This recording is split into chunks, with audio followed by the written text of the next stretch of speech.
تشتری میں رکھ کے دے دیے ہیں طاقتور لوگوں کو، اور وہ اب صحیح طرح آئین کی روح سے حکمرانی کریں گے اور باقی سب جو ہے ان کی تابع داری کریں گے۔ سر میں سمجھتا ہوں تشتری میں تو نہیں رکھ کے دیے، یہ بندوق کی نوک پہ دیے گیا اور ان لوگوں نے دیے کہ جن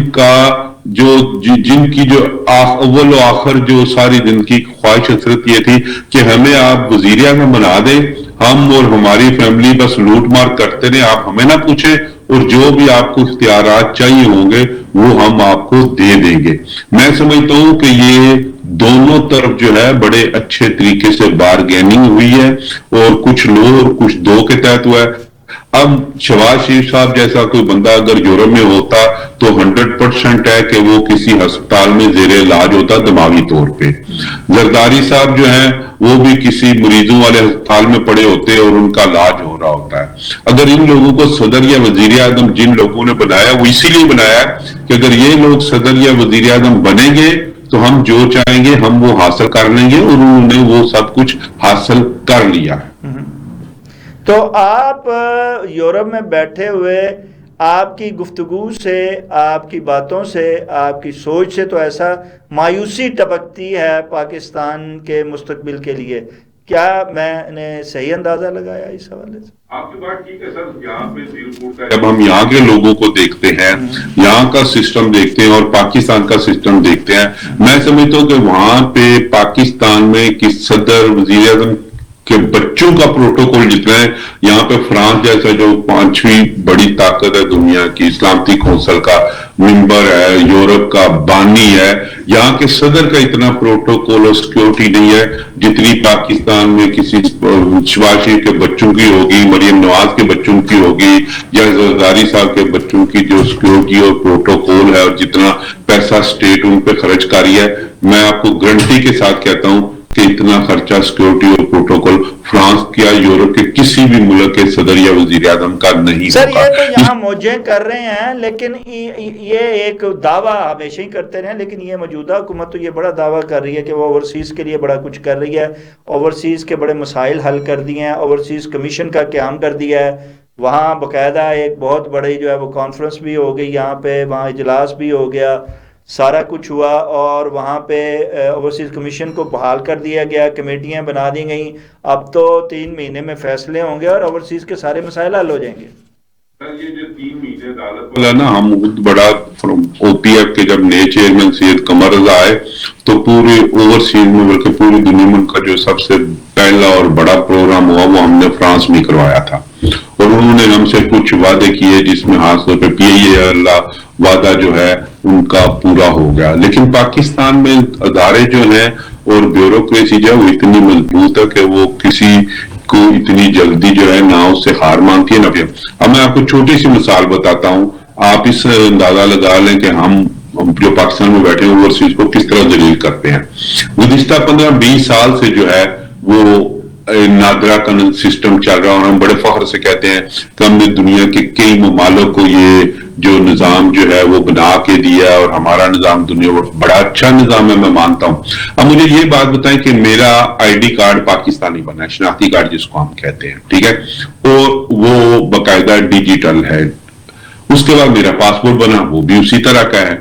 اب میرا پاسپورٹ ختم ہو گیا، میں 6 مہینے سال پاسپورٹ نہیں بناتا، اس کے بعد میں پھر مجھے یاد آتا ہے کہ میرا پاسپورٹ ختم ہے، تو میں جب پاسپورٹ بنانے جاتا ہوں تو آپ یقین کریں گے کہ ہاں نارملی تو میں صرف اپنے جب فنگر پرنٹ میرے ڈالیں یا میرا نمبر آئی ڈی کارڈ کا ڈالیں تو میرا پورا ڈیٹا جو ہے وہ سامنے کمپیوٹر کی سکرین پہ آ جاتا ہے۔ لیکن آپ یقین کریں کہ صرف اوورسیز پاکستانی کو ذلیل کرنے کے لیے اور ان کے جو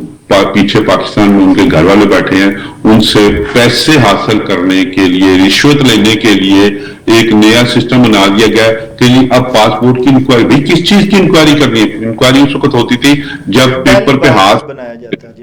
ٹھیک ہے۔ اب آپ صرف آئی ڈی کارڈ کا جب نمبر کمپیوٹر میں ڈالتے ہیں تو تو آپ کے سامنے اسکرین پہ اس بندے کا پورا ڈیٹا جو ہے وہ ہر چیز سامنے آ جاتی ہے. پھر وہ جو انکوائری جو ہے اب وہ لیٹ ہونی شروع ہو جاتی ہے, اور وہاں پہ جو لوگ بیٹھے ہیں ان کو پتا ہوتا ہے کہ جیسے ہی لیٹ ہوگی اس بندے کو اس کے پاسپورٹ کی ضرورت ہوگی کسی آپ فرینچ آفس میں اپنے پیپر نیو کروانے کے لیے, سفر کرنے کے لیے. تو عتیق الرحمان صاحب آپ کہتے ہیں کہ مسائل کا انبار بڑا ہی ہے, یہ اوورسیز کمیشن اور وہاں کونسلیٹ کا کردار, ان ساروں کا اگر مجموعہ کیا جائے تو سوائے اوورسیز کو لولی پاپ کے اور کچھ بھی نہیں ملا کبھی, اور ناب بھی ہے. 5 سے 10% مسئلے حل کیے جاتے ہیں, لیکن جو مسئلے حل ہوتے ہیں جہاں پہ وہ لوگ بیٹھے ہوئے ہیں پاکستان میں, کیونکہ ان کی آمدنی اسی طریقے سے, ان کی کمائی اسی طریقے سے ہے, تو وہ اسی طرح کا کوئی اور مسئلہ نکال لیتے ہیں. گزشتہ دنوں میری 1-2 لوگوں سے سوالے سے بات ہوئی تو میں نے کہا جی کہ جب آن لائن سب کچھ ہو رہا ہے تو کبھی آن لائن ویزے میں پرابلم آ جاتی ہے, کبھی آن لائن پاسپورٹ میں پرابلم آ جاتی ہے, تو وجہ کیا ہے؟ جب ہم نے کروڑوں ڈالر لگا کے اپلیکیشن بنائی ہے سب کچھ, تو مجھے انہوں نے بتایا ان کا مسئلہ یہ ہے کہ یہ جان بوجھ کے کرتے ہیں. اگر ویزا جو ہے وہ بھی 100% آن لائن شروع ہو جائے, اگر پاسپورٹ بھی 100% آن لائن ہونا شروع ہو جائے, اس میں کوئی پرابلم نہ آئے, تو جو باہر کے ممالک میں, بڑے بڑے یورپین ممالک میں جو ان لوگوں کی نوکریاں لگی ہوئی ہیں, نادرا والوں کی, پاسپورٹ آفس والوں کی, وزارت داخلہ والوں کی, تو ان کی تو ضرورت ہی نہیں رہے گی, تو ان لوگوں کو واپس جانا پڑے گا. تو آپ کہتے ہیں کہ یہ جو اوورسیز کمیشن میں بھی عہدے ملے ہیں وہ بھی انجوائے کرنے کے لیے انہیں ملے ہیں, اگر وہ پرابلم ختم ہو گئی تو یہ اوورسیز کو عہدے کیسے ملیں گے اور کیسے ان کی او پی ایف اصل میں, او پی ایف جو اصل میں بنا تھا وہ تو میرا خیال ہے یورپ کے لیے تھا ہی نہیں. وہ تو اصل میں جو عرب ممالک میں جو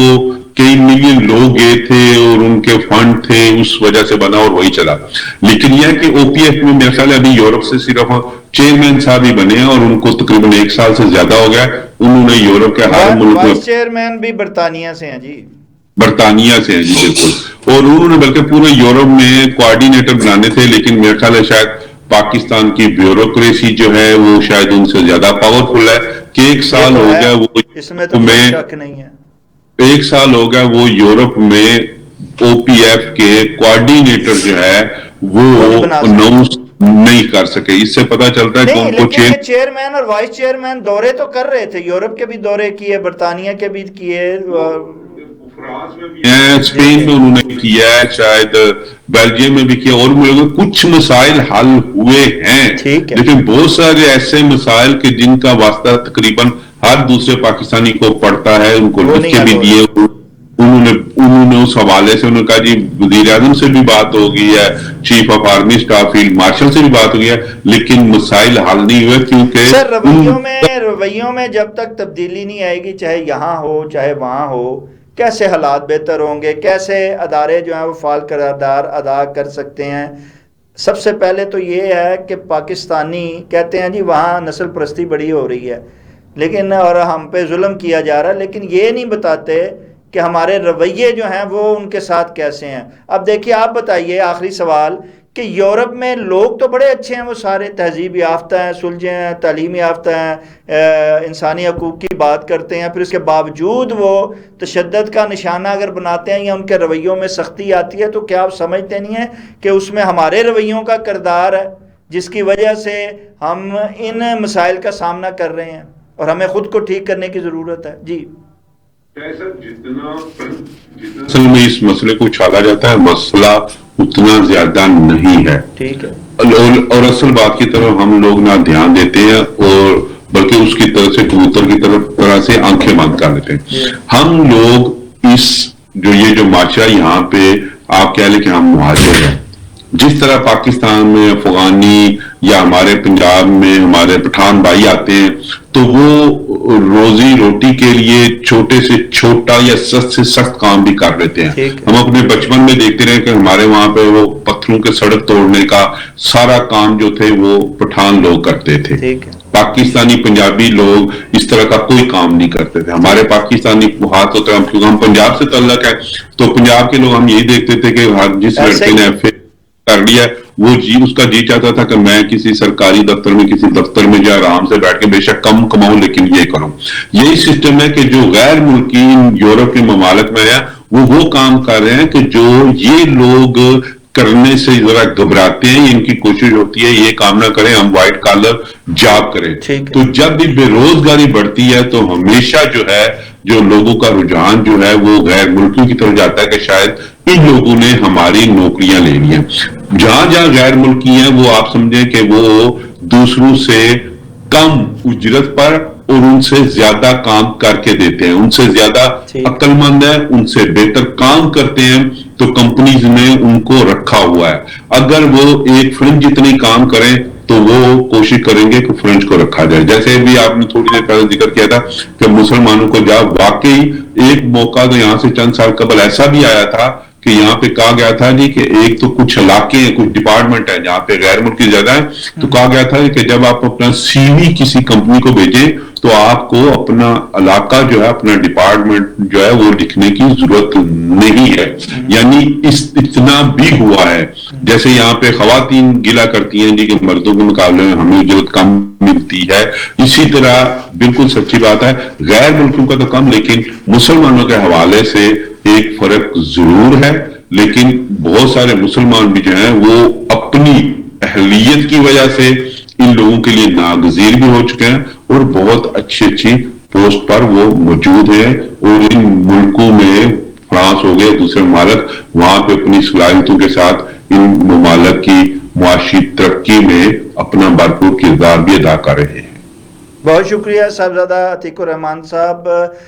ناظرین، جیسا کہ اوورسیز سارے ہی ہیں، نسل پرستی ہو، کوئی بھی معاملات ہوں، جہاں بھی انسان رہتا ہے معاملات ہوتے ہیں، لیکن وہاں پہ آپ اگر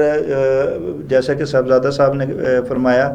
کہ آپ جب پردیس میں جاتے ہیں، پردیسی ہوتے ہیں، ہجرت کر کے جاتے ہیں، مہاجر ہوتے ہیں، تو پھر آپ کو ان کے رویوں کے ساتھ چلنا پڑتا ہے، ان کے جو معاشرتی ہیں نظام، ان کے ساتھ جو ہے کوپریٹ ہونا پڑتا ہے. اگر ہم اپنے رویوں کو تبدیل نہیں کریں گے اور ان سے مقابلہ کریں گے یا ان کے لیے مسائل پیدا کریں گے تو یقیناً پھر آپ کی وہاں پہ مخالفت ہوتی ہے، یا آپ کو نکالنے کے لیے یا آپ کو وہاں سے ہٹانے کی جو ہے وہ ایک کوشش ہوتی ہے. اگر آپ مل کے رہیں گے، وہاں کے قانون کا احترام کریں گے اور وہاں کے لوگوں سے مل جل کر آگے بڑھنے کی کوشش کریں گے تو یقیناً وہ آپ کے ہمدردی بھی کریں گے اور آپ کے ساتھ بھی چلیں گے. تو بات وہی ہے کہ اپنے رویوں میں سب سے پہلے تبدیلی لانے کی ضرورت. وہ لوگ بہت اچھے ہیں لیکن آپ کو اپنے رویوں میں تبدیلی لانا ہے. اگر آپ اپنے رویوں میں تبدیلی نہیں لائیں گے، ان کے ساتھ نہیں چلیں گے، تو وہ بھی آپ کے ساتھ کبھی نہیں چلیں گے. ناظرین، کے ساتھ ہی پروگرام کا وقت ختم ہوا چاہتا ہے. اپنے میزبان شاہ ندیم احمد کو اجازت دیجیے. آپ کا ہمارا ہم سب کا اللہ نگہبان.